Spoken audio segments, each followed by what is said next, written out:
dan selamat pagi. Yang terhormat Bapak Kepala Sekolah, yang terhormat Bapak Ibu Wakasek, yang terhormat Bapak Ibu Dewan Guru, dan yang teristimewa Ibu Nur Abibah sebagai calon guru penggerak angkatan 9. Sebagai hamba Tuhan yang beriman, marilah kita memanjatkan puji dan syukur kehadirat Tuhan yang Maha Esa, yang mana pada hari ini kita masih diberi nikmat kesehatan dan kesempatan sehingga dapat mengikuti kegiatan diseminasi budaya positif sekolah yang nantinya akan dibawakan oleh Ibu Nur Abibah sebagai calon guru penggerak angkatan 9. Untuk mempersingkat waktu, acara yang pertama yaitu sambutan yang akan dibawakan oleh Bapak Kepala Sekolah. Kemudian yang acara kedua adalah pemaparan diseminasi budaya positif oleh Ibu Nur Abibah kepada Bapak Kepala Sekolah sebagai sambutan pertama. Tempat dan waktunya dipersilakan. Ya, baik. Bismillahirrahmanirrahim. Assalamualaikum warahmatullahi wabarakatuh. Om Swastiastu. Bapak Ibu yang saya hormati, teristimewa kepada rekan kita calon guru penggerak angkatan 9 akan menyaksikan diseminasi budaya positif sekolah yang akan disampaikan oleh Ibu, menseminarkan atau mendiseminasikan tentang budaya positif. Bapak Ibu, budaya positif ini penting sekali untuk kita ketahui, ya, karena jadi saya berharap sebagai kepala sekolah, mari kita serap ilmunya ini bukan hanya sebagai syarat dari Bu Abibah untuk melaksanakan diseminasi ini. Mari kita serap ilmu ini karena penting untuk kita laksanakan di sekolah kita. Mungkin itu saja yang bisa saya sampaikan. Saya akhiri, wabillahi taufiq wal hidayah. Assalamualaikum warahmatullahi wabarakatuh. Diseminasi budaya positif sekolah yang akan dibawakan oleh Ibu Nur Abibah, calon guru penggerak angkatan 9. Kepada Ibu dipersilakan.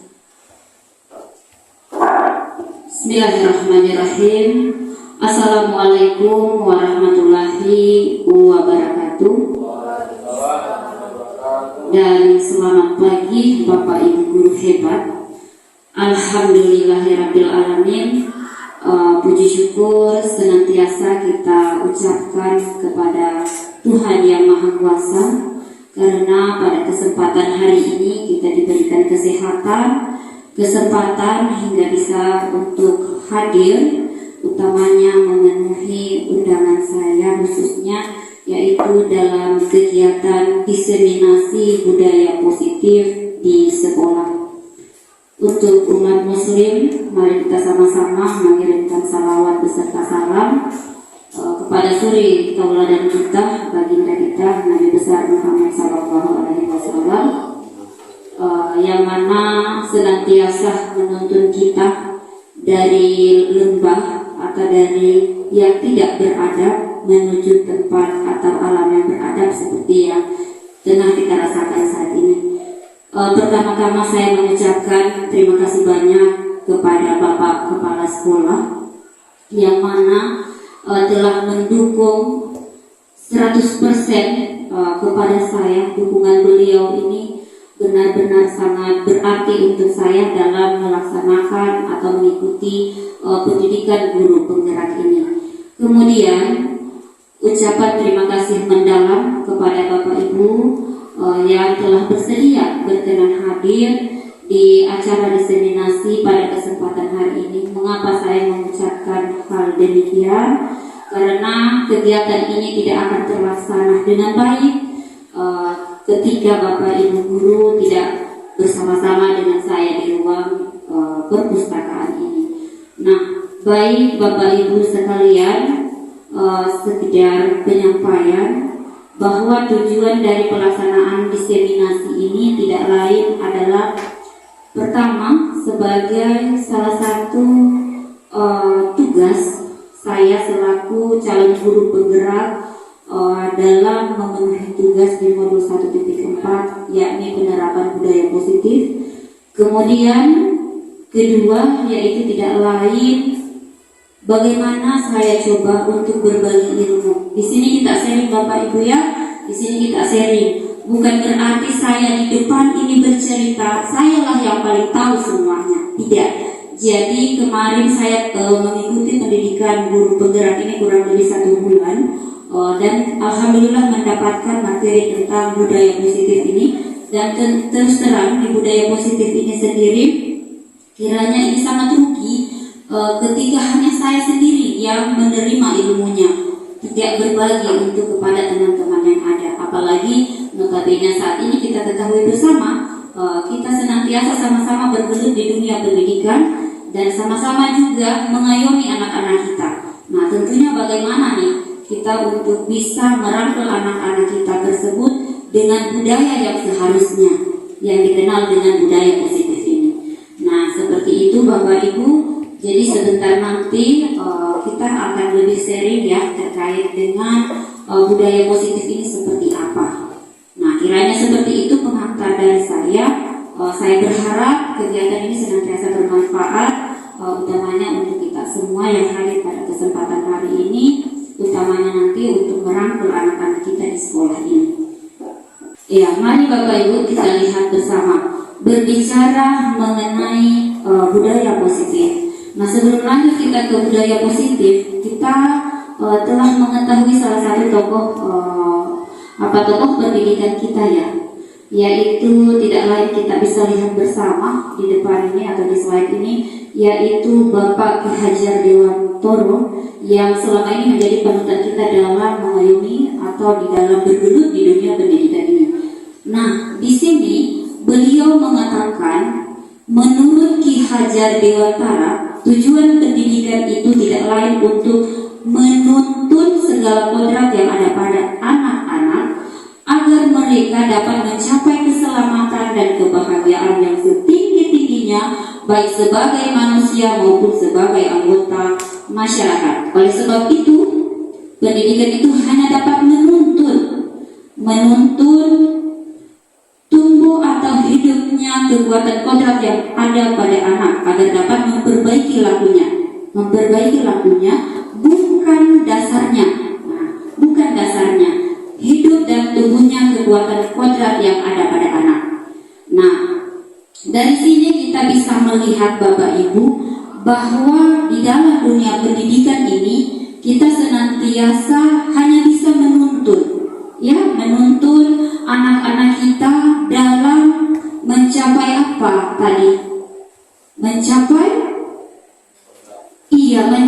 kodratnya, sesuai dengan yang apa mereka inginkan. Nah, kata menuntun sendiri di sini, menurut Bapak Ibu sekalian, apa itu kata menuntun? Mengarahkan, oke, benar sekali ya, mengarahkan. Berarti di sini kita hanya mengarahkan ya Bapak Ibu.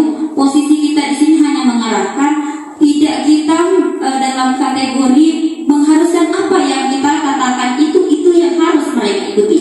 Nah, dalam kategori seperti itu. Jadi ini yang harus kita pahami dengan baik. Jangan nanti terjadi miskonsepsi lagi ya. Di sini kita tidak bisa mengubah laku daripada anak tersebut, karena kenapa? Setiap manusia yang lahir di muka bumi itu tidak lain sudah memiliki kodratnya masing-masing. Nah, tinggal bagaimana kita menyempurnakan anak tersebut yang tadinya mungkin jalannya itu agak bengkok-bengkok sedikit, kita coba arahkan untuk lurus. Nah, seperti itu kiranya. Kemudian mari kita lanjut. Mari kita mengenal apa itu budaya positif. Bapak Ibu, budaya positif itu tidak lain merupakan nilai-nilai, keyakinan-keyakinan, dan kebiasaan-kebiasaan di sekolah yang berpihak pada murid, agar murid dapat berkembang menjadi pribadi yang kritis, penuh hormat, dan bertanggung jawab. Budaya positif dapat dilakukan dengan cara melakukan hal-hal yang bersifat positif, berarti dalam kategori yang baik ya.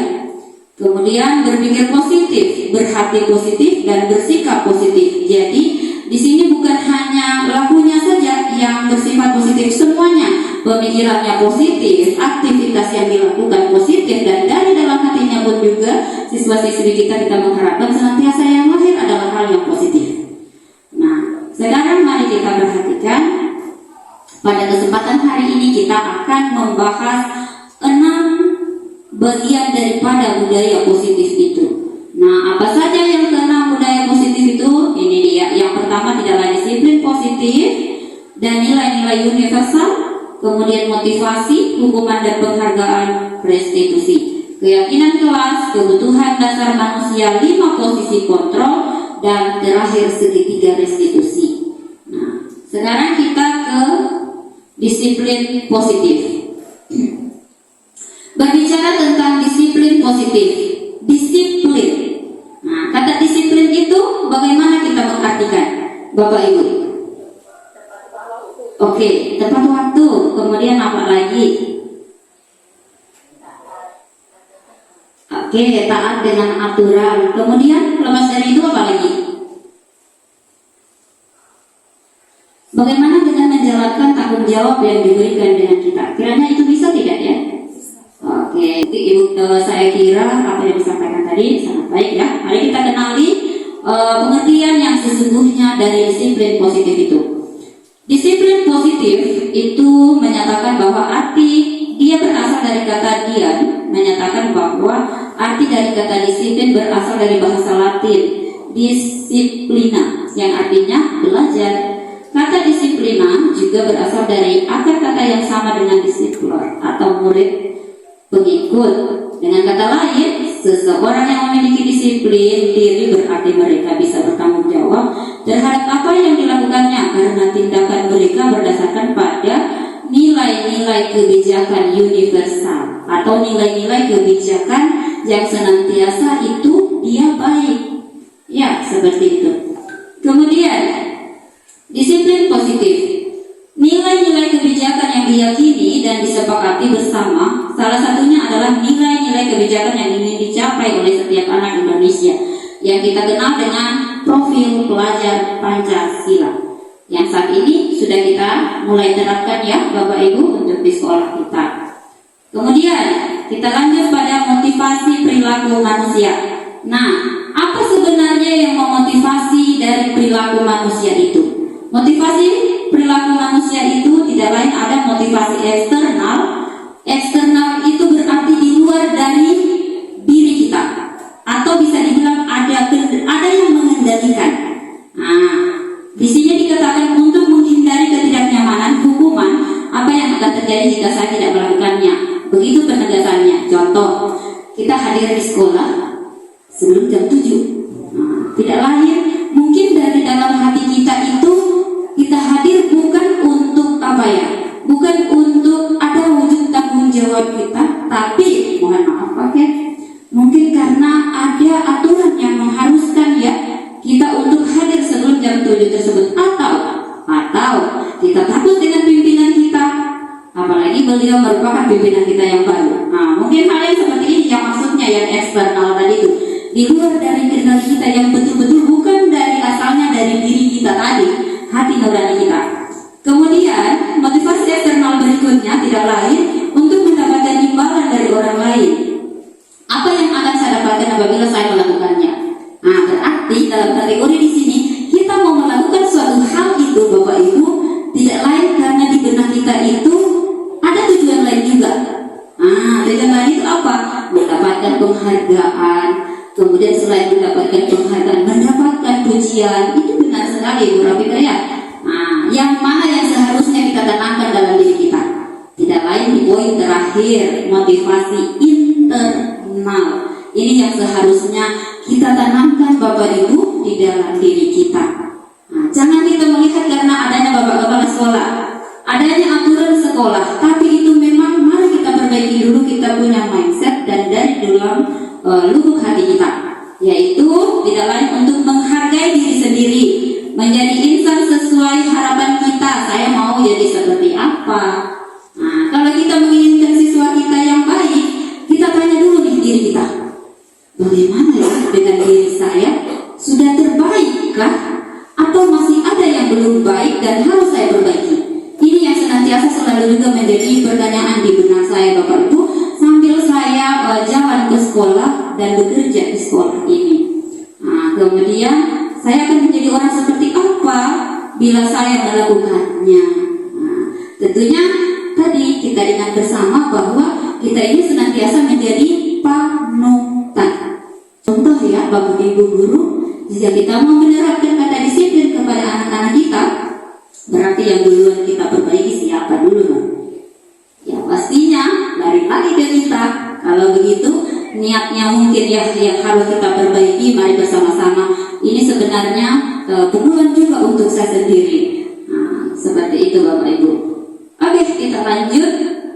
Kemudian mari kita perhatikan hukuman, konsekuensi dan restitusi. Yang mana dari kalimat 3 kata di depan ini yang asing bagi Bapak Ibu? Nah, restitusi ya. Oke, mari kita lihat bersama dan kita pelajari bersama. Hukuman dulu. Nah, hukuman bersifat tidak terencana. Ya, perlu kita samakan lagi, kita punya mindset di sini. Hukuman itu Bapak Ibu, dia senantiasa tidak terencana atau tiba-tiba. Anak atau murid tidak tahu apa yang terjadi dan tidak dilibatkan. Hukuman bersifat satu arah dari pihak guru yang memberikan, dan murid hanya menerima suatu hukuman tanpa melalui suatu kesepakatan. Nah, contoh seperti apa kiranya contoh kalau kita mau ambil yang dia hukuman, wujudnya hukuman. Oke, siswa yang terlambat, kiranya ada kesepakatan di dalam atau tidak ada? Tidak ada. Kemudian kita memberikan berbagai hukuman ya. Nah, itu Bapak Ibu. Oke, mari kita lanjut. Nah, atau penghargaan dari pihak guru baik sebelum atau sesudah. Hukuman yang diberi biasa berupa fisik maupun psikis. Hati-hati Bapak Ibu. Nah, ini juga menjadi pembelajaran untuk saya. Hukuman itu bukan hanya dia sebatas yang fisik, tapi psikisnya. Nah, hati dan pikirannya itu bisa kita pengaruhi dengan apa yang kita lakukan. Terkadang sebuah kalimat yang kita lontarkan kepada anak kita tersebut itu mungkin sampai dengan saat ini itu tersimpan di dalam diri kita. Ada namanya konsekuensi. Nah, kalau konsekuensi ini dia bagaimana? Berarti kelanjutan daripada hukumannya. Dari hukuman yang kita lakukan itu di dalamnya ada suatu kesepakatan ya. Ketika kita lakukan, kita mendapat konsekuensi dari apa yang kita lakukan tersebut, dan tentunya ini mendapatkan persetujuan atau diketahui oleh anak tersebut. Ya. Dihukum karena penghargaan. Nah, bagaimana lagi nih? Dihukum dia tapi karena penghargaan. Nah, saat kita berulang kali menjanjikan hadiah kepada anak-anak agar berperilaku bertanggung jawab, atau kepada seorang murid agar mempelajari sesuatu yang baru, atau kepada seorang karyawan agar melakukan pekerjaan yang berkualitas, kita sedang berasumsi mereka tidak dapat melakukan atau mereka tidak akan memilih untuk melakukannya. Contoh seperti apa? Oke.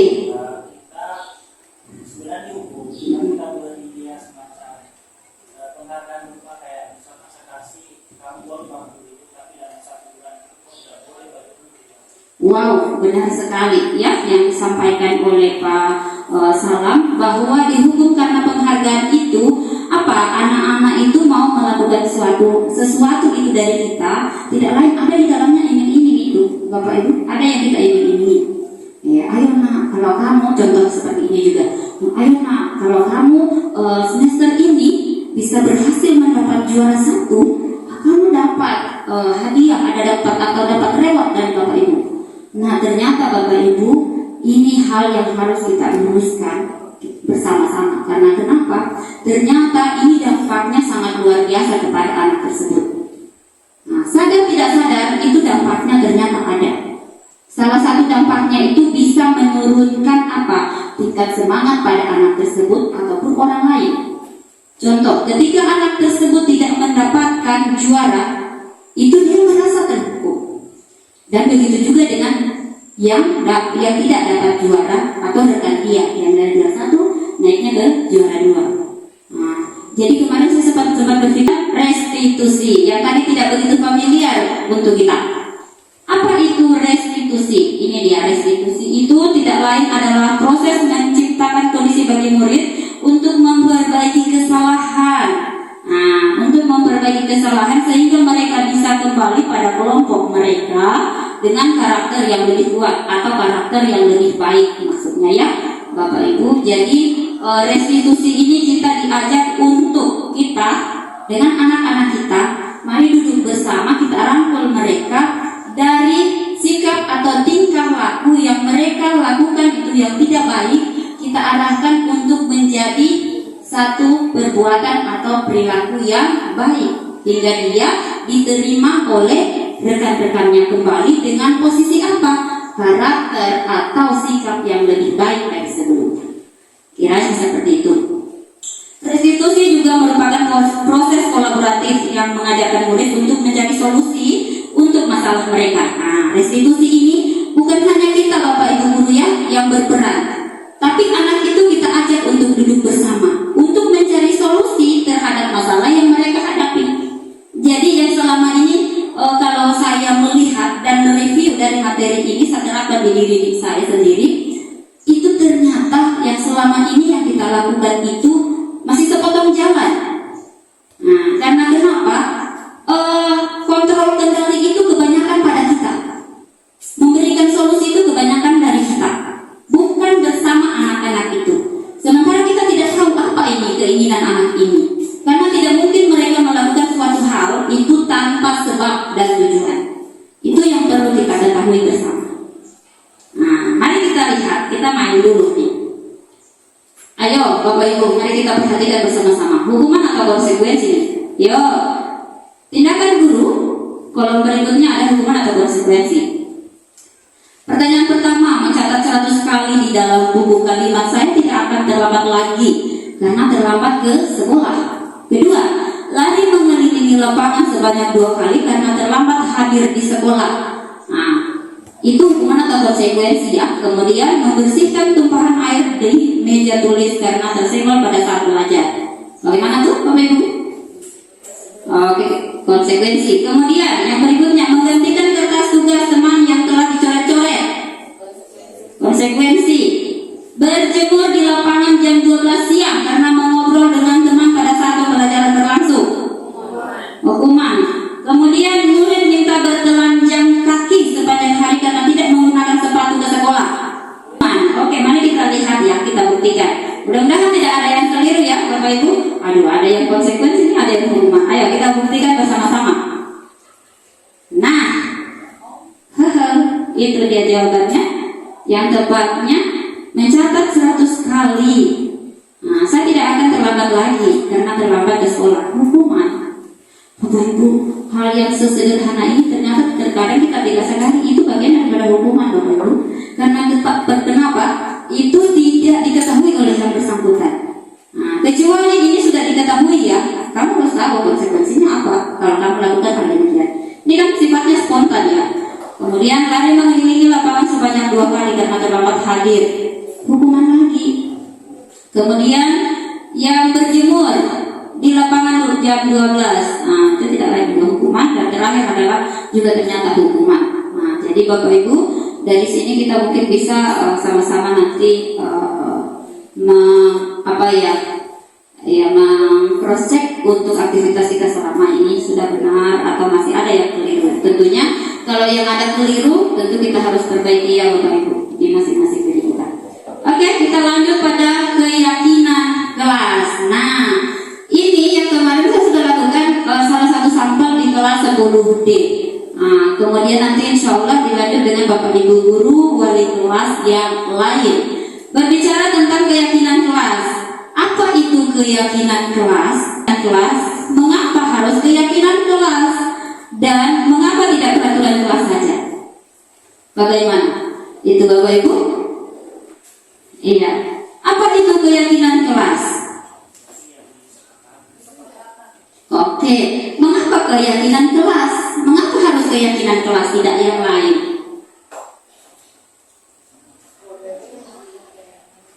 Asalnya dari dalam diri ya. Itu murni murni dari hati nurani kita. Yang kita inginkan itu yang seperti apa.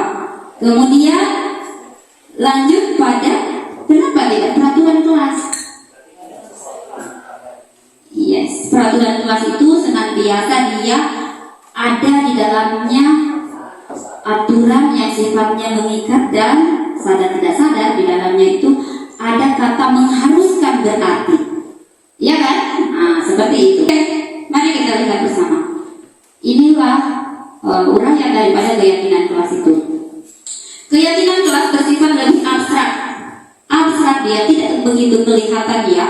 Tetapi dari keyakinan yang abstrak ini bisa kita buat dia menjadi apa? Transparan atau tersurat, tertulis. Nah, seperti itu. Yang lebih rinci dan konkret keyakinan kelas berupa pernyataan universal. Pernyataan keyakinan kelas senantiasa dibuat dalam bentuk positif. Jadi kalau keyakinan kelas itu Bapak Ibu tidak ada yang negatif di dalamnya. Semuanya itu adalah hal yang positif. Kemudian semua pada kelas hendaknya ikut berkontribusi dalam pembuatan keyakinan kelas lewat kegiatan curah pendapat. Iya, jadi seperti itu. Dan yang terakhir, bersedia meninjau kembali keyakinan kelas dari waktu ke waktu. Jadi keyakinan kelas itu Bapak Ibu tidak bisa kita gunakan, misalnya kita gunakan di kelas 10, kita gunakan lagi di kelas 11, tidak bisa ya Bapak Ibu. Nah, kemudian yang di kelas 11 di kelas 12 digunakan lagi, tidak boleh seperti itu. Bisa saja seperti itu, tapi harus berdasarkan musyawarah mufakat lagi. Dengan siapa? Dengan anak-anak kita. Mungkin ada keyakinan kelas yang kiranya di kelas 10 itu perlu ditinjau kembali atau perlu diperbaiki kembali untuk lebih diperkuat lagi di kelas 11 ataupun kelas 12. Nah, kiranya seperti itu. Ini salah satu dokumentasi kegiatan saya di pembuatan keyakinan kelas 10D. Yang pertama, murid membuat kelas impian, atau kita ajak mereka untuk sejenak menghayal, berpikir merenung. Kamu inginkan kelas kamu ini kelas yang seperti apa? Nah, itu masing-masing pasti mereka memiliki keinginannya masing-masing. Seperti itu, kita berikan kertas post-it yang sederhana, silakan mereka untuk curahkan di situ keinginan masing-masing. Dan ini semua siswa harus dapat karena tidak menutup kemungkinan setiap siswa itu ada saja memiliki keyakinan yang berbeda. Kemudian setelah mereka meyakini apa yang harus dilakukan untuk kelas mereka, langkah selanjutnya itu murid mencurahkan pendapat tentang. Setelah itu baru dibantu oleh Bapak Ibu wali kelas boleh, atau guru bidang juga boleh.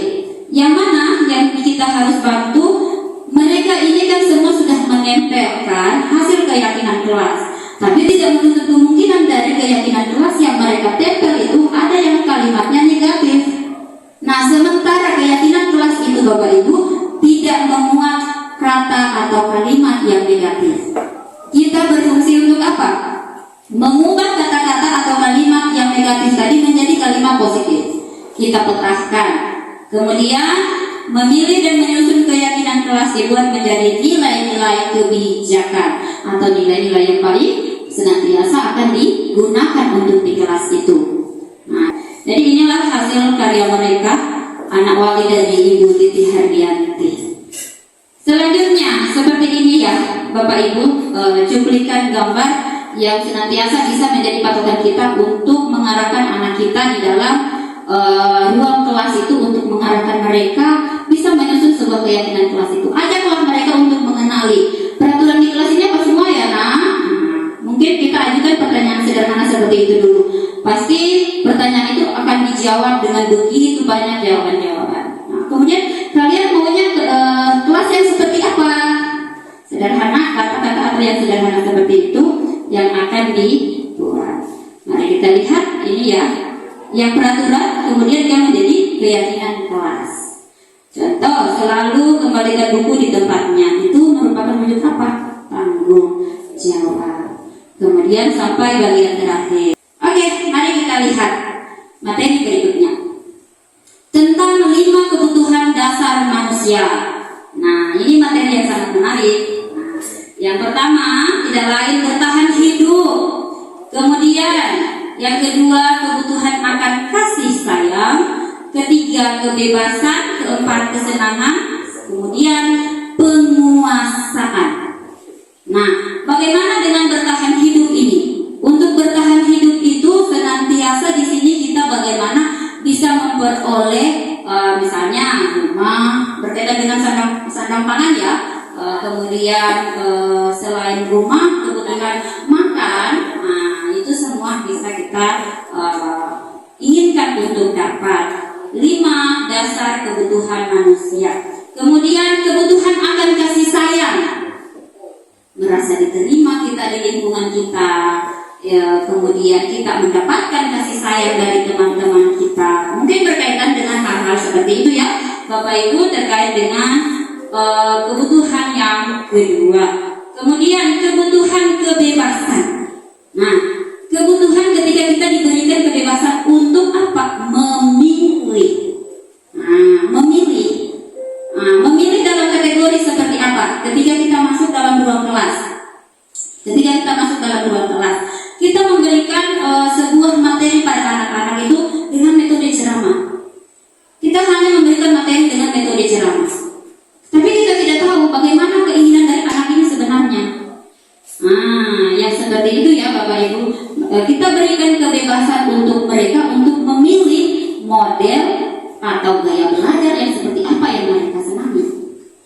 Kemudian kesenangan. Terkait dengan apa?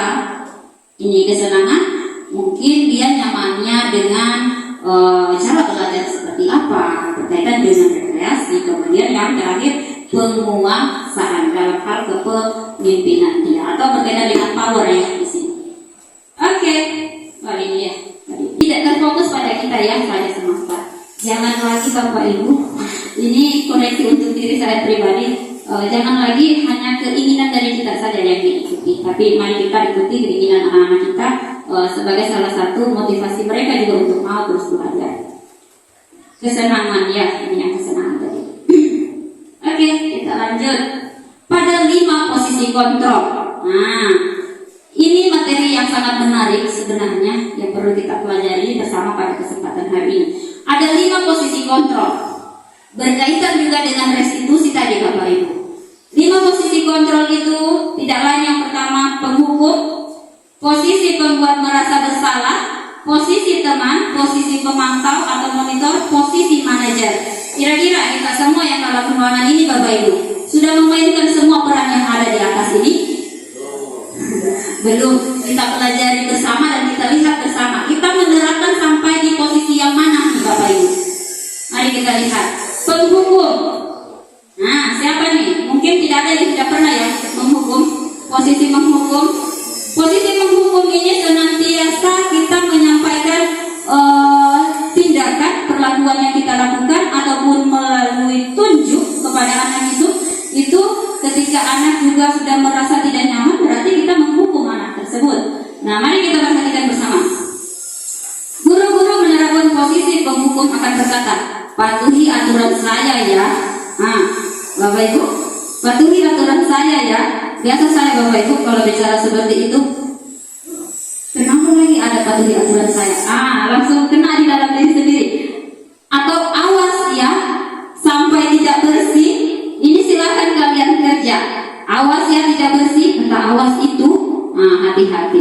Kamu selalu saja salah, pasti selalu yang terakhir selesai. Ya, seperti itu untuk posisi penghukum. Kalau kita melihat itu actionnya seperti apa, contoh seperti ini. Linda, kamu hari ini lambat. Iya Ibu, maaf. Sudah, cabut rumput. Ini kan tidak diketahui oleh anak tersebut ya, spontan. Awas memang kamu tidak kerja, hati-hati. Seperti itu kiranya yang penghukum ya Bapak Ibu, sebagai gambaran saja ini. Kemudian pembuat merasa bersalah. Ayo, pembuat merasa bersalah. Pembuat merasa bersalah ini nada suara yang diberikan itu senantiasa santai sih sebenarnya. Tapi ya mungkin seperti itu. Ibu sangat kecewa sekali dengan kamu.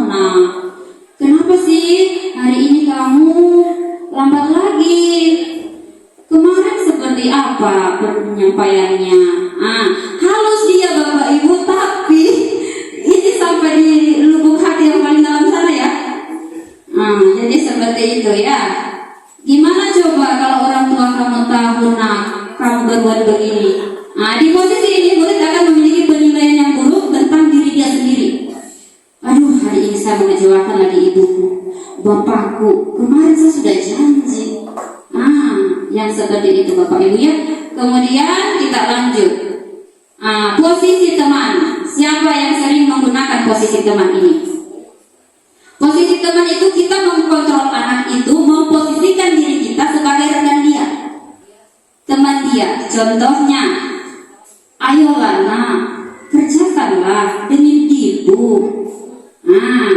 Hati-hati Bapak Ibu, kalau kamu tidak kerja nak, nanti ibu lagi yang ditegur Bapak kepala sekolah. Ibu, Bapak, ucapan atau kata seperti itu yang kita berikan, itu memberikan stimulus di benak anak itu dengan kata harus dia mengerjakan karena diiming-imingi imbalan juga di dalamnya itu. Fatal, sangat fatal ya Bapak Ibu. Ya, coba. Ayolah, ayo bantulah demi Bapak ya. Ayo ingat, tidak bantuan Bapak selama ini. Ayo kamu tidak ingat nak, bantuan Bapak selama ini. Itu teman. Ya sudah, kali ini tidak apa-apa, nanti ibu bantu bereskan. Jadi ibaratnya kesalahan anak itu kita tutupi. Kemudian pemantau. Ini posisi pemantau ini yang bagaimana lagi? Berarti kita berfungsi sebagai pemantau. Intinya anak sudah tahu aturannya, anak sudah tahu konsekuensinya. Itu kalau untuk pemantau. Misalnya di situ peraturannya apa ya? Kalau terlambat hadir dijemur Bapak Ibu. Oke, kalau begitu 5 menit kamu dijemur, sebentar nanti baru masuk dalam kelas. Karena sudah dia tahu, atau anak itu sudah tahu. Pemantau. Jadi yang kita lakukan itu berdasarkan sepengetahuan anak tersebut. Nah, posisi mana yang harus kita ambil? Tidak lain ini Bapak Ibu ya. Jadi bukan hanya di kantoran kita harus memiliki posisi ini, tapi di sekolah juga kita harus memiliki posisi ini. Saya perlahan-lahan mulai menerapkan ini Bapak Ibu ya. Mulai saya perlahan-lahan menerapkan posisi manajer ini. Sangat sulit Bapak Ibu, tapi dengan kata bismillah, dilakukan dengan ikhlas, alhamdulillah ternyata bisa Bapak Ibu, bisa. Pada posisi terakhir, manajer adalah posisi di mana guru berbuat sesuatu bersama murid, mempersilahkan murid mempertanggungjawabkan perlakuannya, mendukung murid agar dapat menemukan solusi atas permasalahan sendiri. Intinya, ada masalah yang dilakukan anak itu, tapi bukan kita yang menyelesaikan masalah itu, tapi kita sertakan anak tersebut untuk duduk bersama mencari solusi terhadap masalah yang dihadapinya. Contoh, Aldi dengan Dilon. Kita yang berfungsi sebagai manajer. Aldi datang kepada ibu. Ibu, Delon tadi ada melapor ibu, mereka berkelahi di kelas 12. Fungsi kita sebagai manajer, kita panggil Delon ke kelas, ke ruangan ibu dulu nak ya. Ya. Ketika bertemu, kita tanyakan, tadi ibu dapat informasi di kelas katanya kamu berkelahi nak ya? Oh iya ibu, kita biarkan Bapak Ibu, biarkan mereka mengeluarkan ekspresi mereka semau dia. Namanya orang emosi, pasti ekspresinya itu sangat lain, ya kan?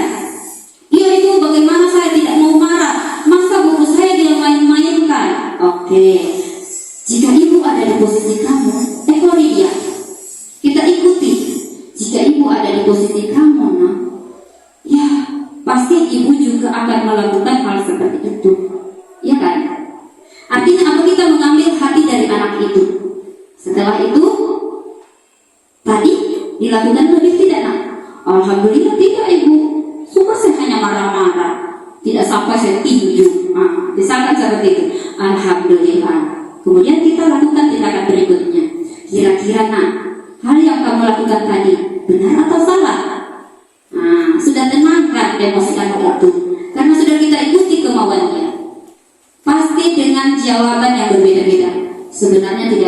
sih Bu, saya juga mungkin salah Bu ya, yang tidak bisa menahan emosi. Pasti macam-macam jawaban dari anak itu. Kemudian kita tanya lagi, kira-kira ada tidak solusinya nak? Nah, pasti mereka akan menyampaikan itu. Ada Bu? Iya. Mungkin Bu, kami bisa dipertemukan berdua. Kemudian diambil langkah selanjutnya.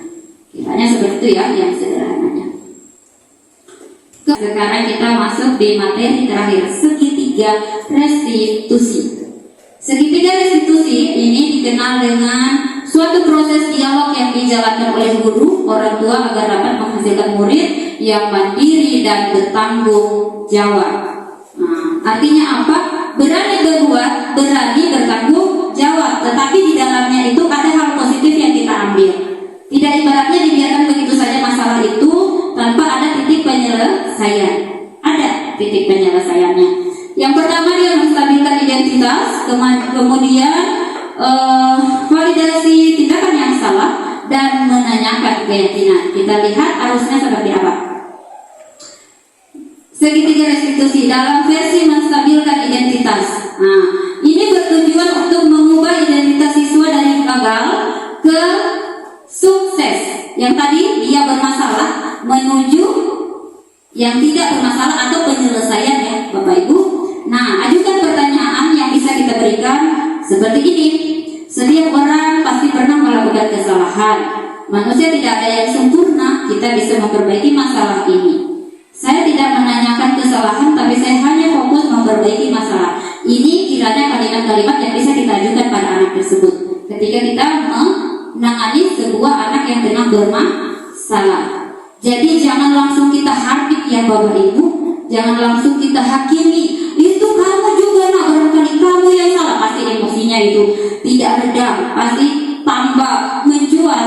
Nah, olehnya itu kami senantiasa disampaikan oleh ibu pendamping bapak dan ibu pendamping kami ketika hendak melakukan restitusi ini atau penanganan masalah itu hendaknya tidak di tempat terbuka, hendaknya di tempat yang privasi atau tertutup ya. Contoh di ruang BK, di ruang guru atau di ruang-ruang tertentu yang dimana anak itu bisa leluasa untuk menyampaikan menyampaikan pendapat dia seperti apa. Kemudian kita juga agak lebih tenang untuk mengetahui alur dari masalah itu seperti apa. Kemudian setelah kita dari menstabilkan identitas, kita lanjut ke validasi tindakan yang salah. Nah, validasi tindakan yang salah tadi itu artinya yang kita ignori sudah tadi. Kita ikuti apa yang dilakukan anak tadi itu. Kita redam emosi mereka. Nah, seperti apa kalimat yang kiranya bisa kita ajukan? Seperti ini kiranya. Kamu bukan melakukan tanpa alasan tertentu, bukan? Nah, tentu ada alasannya, ayah. Kamu lakukan hal demikian. Itu mungkin ya bahasa sederhananya. Ya, ini kita tidak takut dengan kalimat seperti ini. Disesuaikan saja dengan kondisi yang ada. Mungkin kamu bisa mempelajari suatu perilaku baru yang lebih efektif. Sekarang ceritakan pada ibu apa alasanmu. Nah, artinya apa? Kita mencari tahu dari masalah yang dilakukan anak itu. Apa sih alasannya? Nah, kan tidak mungkin kita yang tahu alasannya, Bapak Ibu ya. Anak itu sendiri. Nah, dari situ kita baru bisa menanyakan keyakinan dari masalah yang mereka hadapi itu bagaimana kiranya. Bisa tidak untuk kenali untuk solusinya. Jangan kita yang putuskan Bapak Ibu ya. Jangan kita. Berikan kesempatan pada anak itu. Misalnya kalau dia terlambat hadir, selalunya begitu. Terlambat hadir di sekolah. Hadirnya jam 7, jam 8 untuk hadir di sekolah. Kita panggil. Nah, karena kita tidak tahu seperti apa kondisi dari setiap anak ini. Begitu kita tanyakan, kenapa nak setiap hari kamu terlambat? Jelas dia akan memiliki jawaban. Kalau begitu, solusi dari masalah kamu ini kiranya apa ya? Nah, ada tidak solusi yang tepat? Ketika dia memberikan sebuah pernyataan Bapak Ibu, itu dia senantiasa memegang apa yang dia sampaikan. Nah, mungkin ada yang bertanya, bagaimana kalau seumpama dia lakukan lagi? Jawaban kita Yang kamu yakini seperti apa, nak? Untuk kelas kita, sekolah kita. Nah, itu jawaban-jawaban yang kiranya sangat baik untuk kita ajukan kepada anak kita.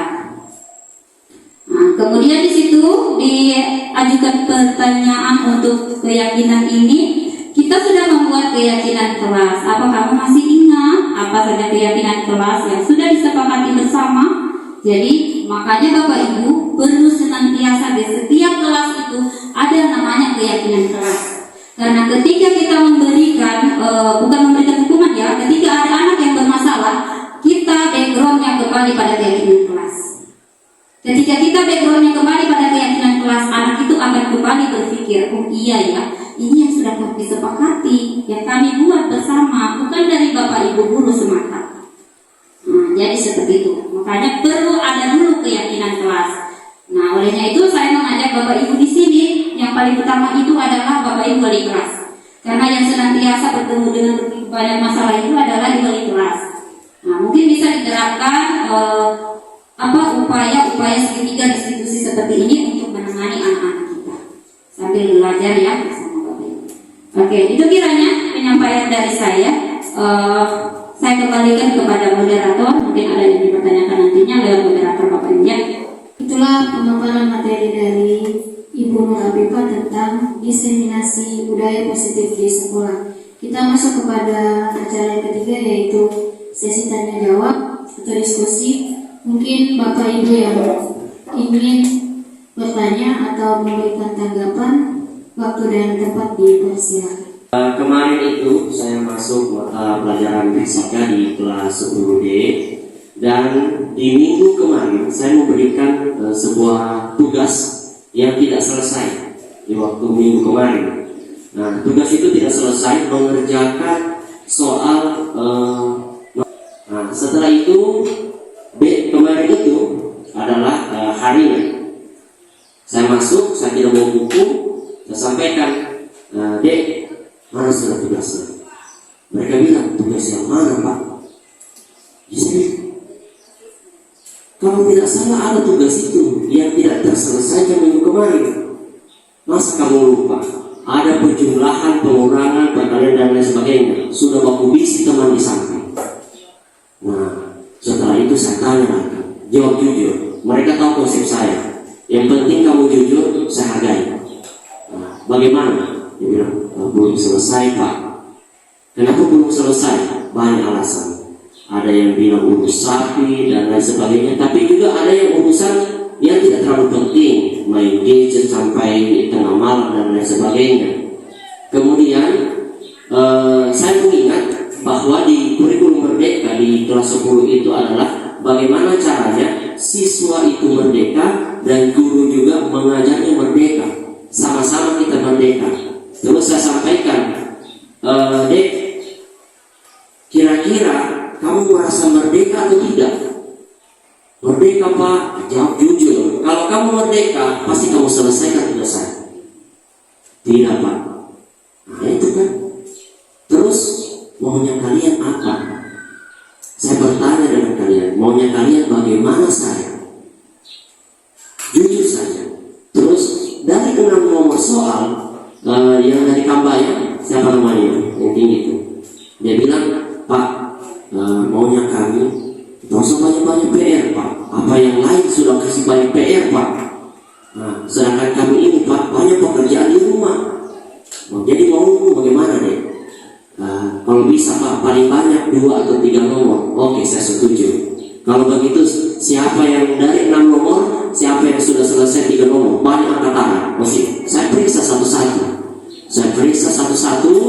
Kemudian saya mendengar dari siswa, barusan ada guru seperti ini, dia terima sarannya kita. Karena kalau menyelesaikan 6 nomor, banyak tidak selesai.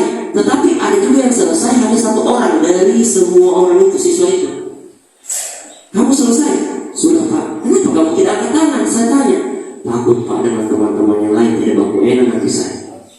Nah, kemudian selesai situ, saya sampai tidak ikut apel karena saya kasih tahu, Dek, syarat kamu pulang selesaikan 3 nomor. Karena kamu minta 3 nomor saja Pak.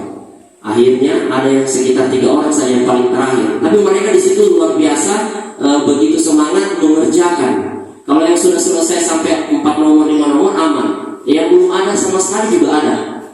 Ya karena serius sekali bermainnya. Oke, inti dari pertanyaan saya, apakah betul yang saya lakukan tadi atau tidak? Itu saya. Iya, setelah menyimak cuplikan dari cerita yang disampaikan oleh Pak Rizal tadi, setelah kita mengikuti bersama tadi Bapak Ibu, dari 5 posisi kontrol dan dilanjut pada segitiga restitusi, posisi mana yang sudah diterapkan oleh Bapak Rizal ini?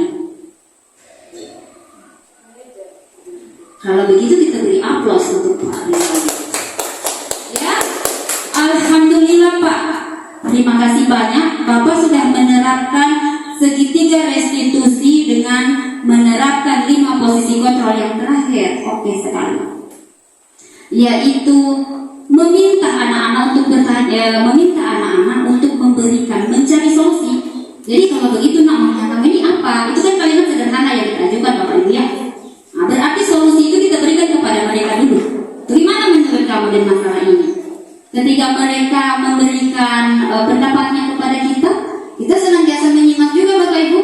Jangan ikuti kata hati kita semata, tapi kita ikutkan posisi kita. Bagaimana kalau kita ada di posisi anak itu? Nah, ternyata disepakati, diambil, dan itu sangat baik.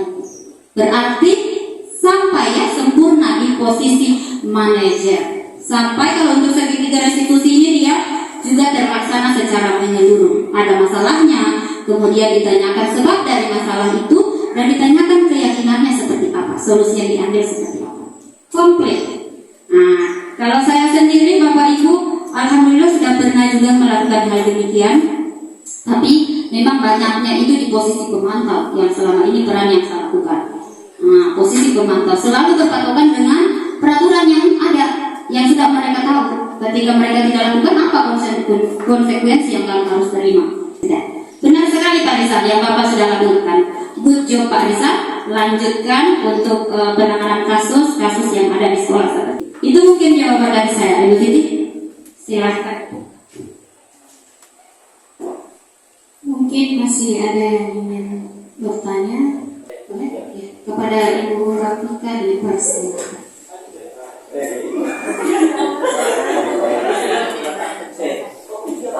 Baik, terima kasih Ibu Afifa. Saya sebenarnya banyak sekali pertanyaan ini, banyak sekali. Cuma ini mungkin berbeda-beda. Terkait mata pelajaran, saya itu sejujurnya dari awal saya mengajar, saya itu sudah merevisi diri saya sendiri. Maksudnya, apa yang anak sukai kalau saya mengajar? Ketika saya ceramah, seperti apa yang mereka sukai? Ketika saya memberikan video, seperti apa yang mereka sukai? Jujur, saya itu banyak sekali orang bilang berubah metode mengajar, tapi sejujurnya saya belum memakai metode bermain karena saya masih kurang dalam hal seperti itu, masih lebih bagus lah Pak Salam. Saya banyak belajar dari Pak Salam terkait metode mengajar. Jadi saya itu kadang kalau di dalam kelas biasa kalau mengajar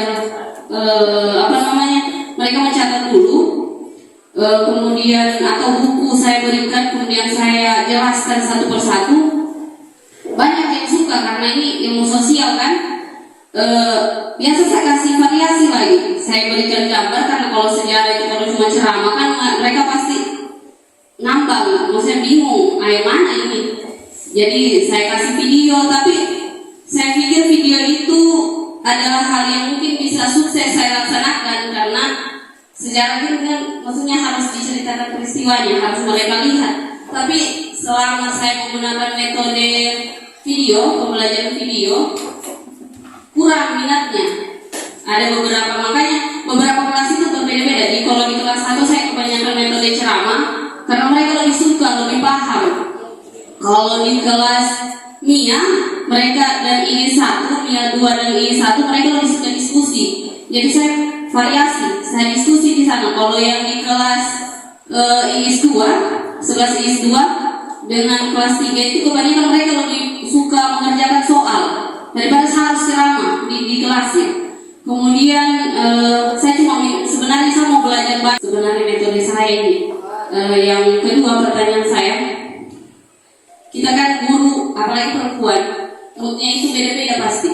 Moodnya beda-beda dalam menangani kasus yang ada, apalagi kalau di kelas kan.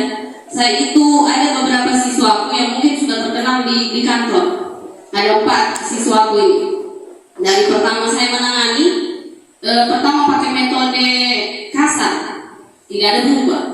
Kemudian metode penyerahan kepada guru BK dan kesiswaan, tidak ada berubah. Ke yang lebih kasarnya lagi, tidak ada yang berubah. Kemudian berikutnya saya sudah berdiskusi. Ternyata setelah berdiskusi dan lain sebagainya, tidak ada juga perubahan. Saya kan sudah bingung metode apa. Jadi sampai saat ini, berapa minggu terakhir ini kan mereka masih berkasus. Sampai kalau ada guru yang sudah saya biarkan saja, karena sudah banyak metode yang saya gunakan untuk bisa sudah temuannya, sudah bicara dengan orang tuanya. Ada saya sudah bercerita dengan orang tuanya, tapi terakhir anaknya dipukul pulang. Jadi saya tidak tahu soal itu. Jadi saya minta bagaimana ini? Apakah benar sudah tanggapanku? Karena saya sudah lelah. Namanya perwalian ini sudah banyak metode manajer dan segala macam. Itu saya minta tanggapannya saya. Nah, terima kasih banyak Ibu Rafika ya. Ini posisi curhat ini. Jadi bukan hanya siswanya yang bermasalah yang curhat ini, ternyata Bapak Ibu wali kelasnya juga curhat sudah. Memang tidak bisa dipungkiri Bapak Ibu ya, khususnya yang dihadapi oleh Ibu Rafika tadi mungkin juga dihadapi oleh teman-teman yang lain. Untuk jawaban pertanyaan yang kedua, jawabannya ini Bu dari saya. Jangan menyerah. Yes. Jangan menyerah Bu. Apa ya? Sampai di titik jenuh itu hal yang wajar. Tapi bagaimana lagi kita memotivasi diri kita, motivasi intrinsik dari dalam diri kita itu harus senantiasa tertanam dalam diri kita untuk tidak tetap berpegang pada kata menyerah. Jangan. Nah, kalau anak-anak ini sukses, Bu, bismillah akan sukses semua. Pasti akan yang duluan dilihat, ditengok ke belakang pasti ke ibu. Aduh, Ibu Rafika itu sangat banyak memberikan nasihat kepada saya pada waktu sekolah. Belum sekarang Bu, ini kita alami sama-sama. Kita alami sama-sama karena kita sama-sama pernah sekolah. Begitu selesai pasti kita mereview kembali kita punya jenjang pendidikan kita. Sampai kita sukses, pasti kita akan menoleh ke belakang. Seperti apa nasihat-nasihat yang pernah diberikan kepada kita. Pertanyaan yang pertama Bu, dari Ibu. Dari proses dan penerapan pembelajaran yang Ibu lakukan, metode dan gaya belajar itu sudah mengarah, bahkan sudah bisa dibilang Pak ya, gaya belajar daripada berdiferensiasi. Kenapa? Model pembelajaran itu tidak bersifat sama pada satu kelas dengan di kelas yang berbeda. Artinya apa? Berarti di sini Ibu sudah memberikan pengajaran yang sesuai dengan kebutuhan siswa itu. Yes, sesuai dengan kebutuhan siswa itu. Karena kita tidak bisa pungkiri setiap siswa memiliki kebutuhannya masing-masing. Memiliki hobinya masing-masing. Ada yang senang menggambar, ada yang senang mendengarkan sebuah cerita, ada yang tidak senang seperti itu, yang seperti sudah Ibu hadapi tadi.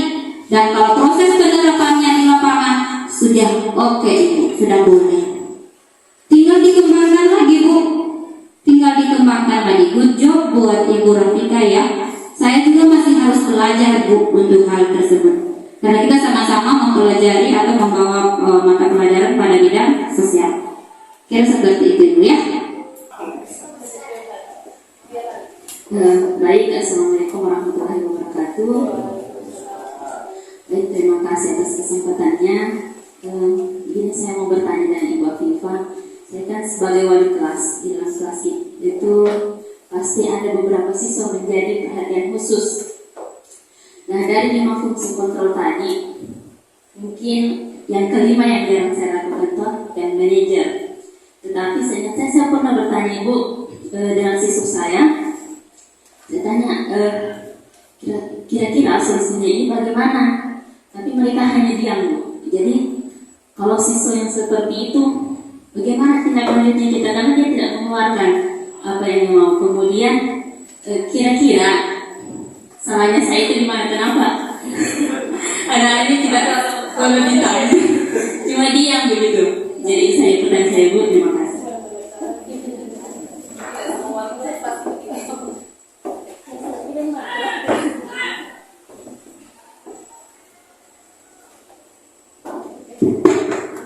Iya, pertanyaan terakhir ini Bu Titi ya.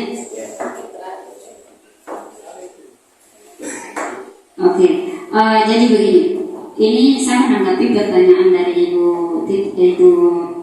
Rifki ya, dari Pak Rizal tadi, saling berbagi ilmu dengan teman-teman yang lain. Bisa tidak menanggapi lagi.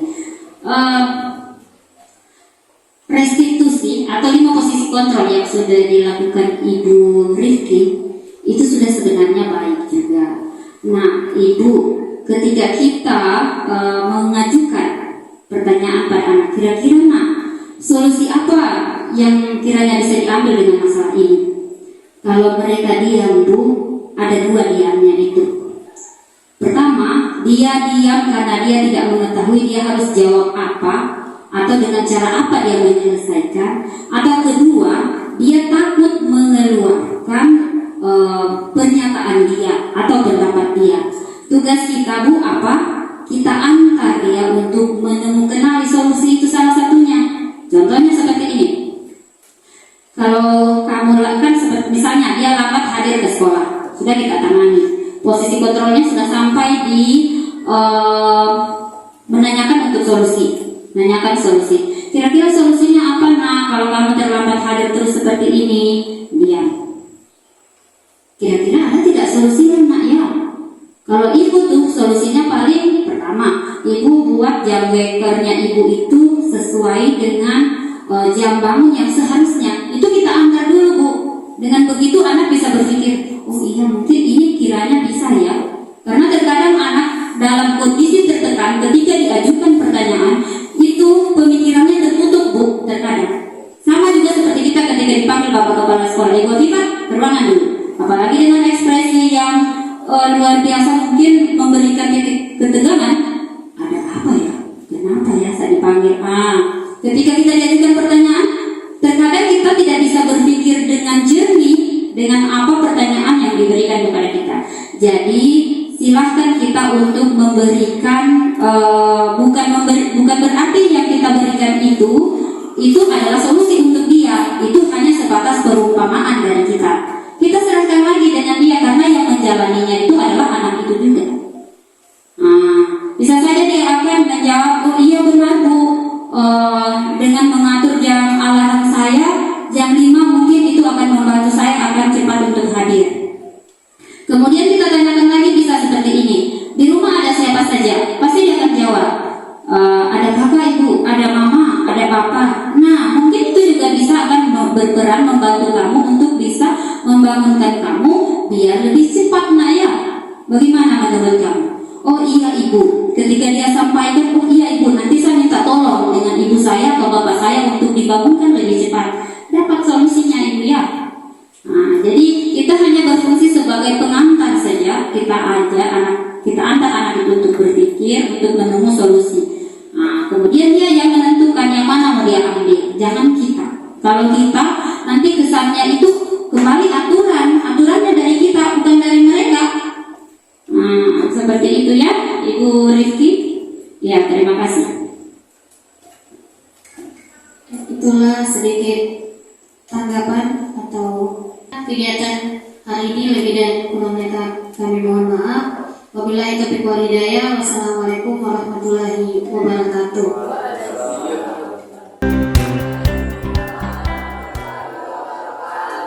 Dan selamat siang siswa sekalian. Apa kabarnya? Baik. Yang hadir hari ini semua sehat? Tidak? Sehat.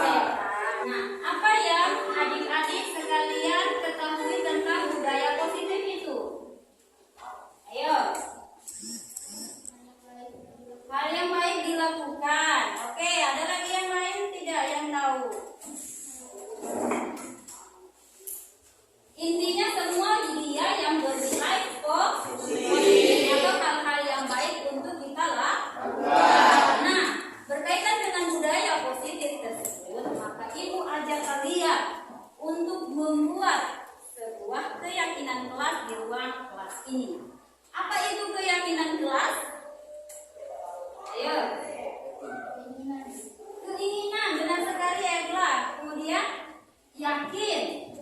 Yakin tentang apa itu?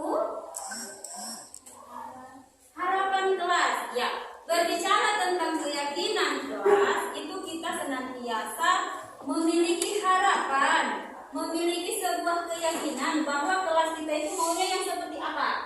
Baik. Nah, satu, bagus. Dua, baik, dan bla bla bla. Nah, sebentar nanti kita akan coba lakukan pemetaan yang merupakan keyakinan kelas itu yang mana. Ya.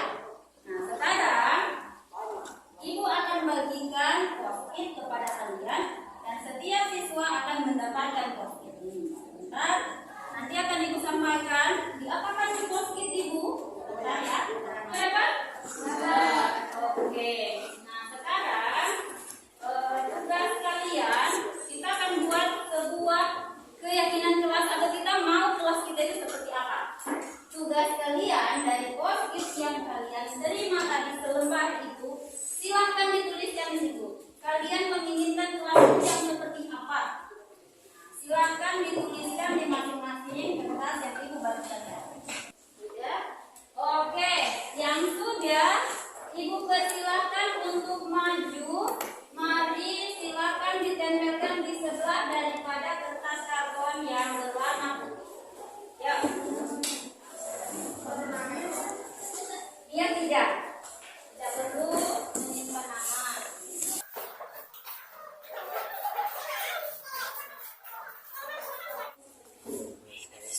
Oke, sekarang Ibu akan meng-cross-check ya, meng-cross-check.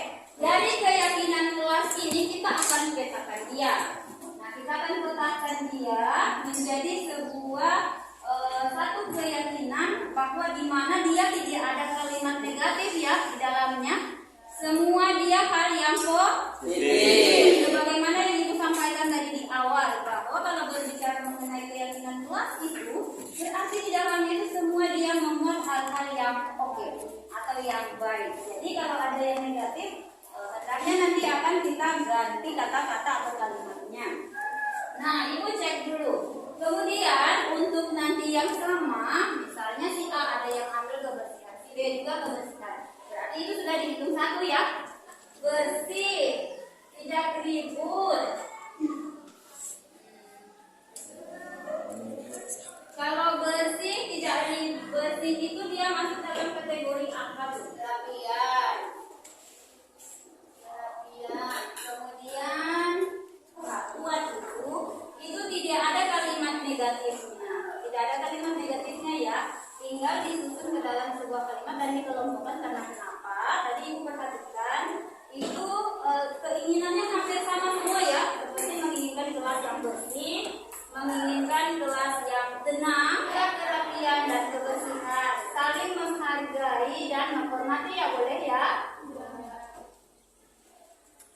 Kalau saling menghargai dan menghormati ini berarti ketika ada yang berbicara atau mengungkapkan pendapat, kita senantiasa bisa mendengarkan ya pandangan atau pendapat dari teman-teman. Kemudian menjadi kelas yang oke, berarti dari sini kita sudah mendapatkan berapa keyakinan kelas kita? 5. Oke, ada 5 keyakinan kelas kita yang alhamdulillah kita dapatkan pada kesempatan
dengan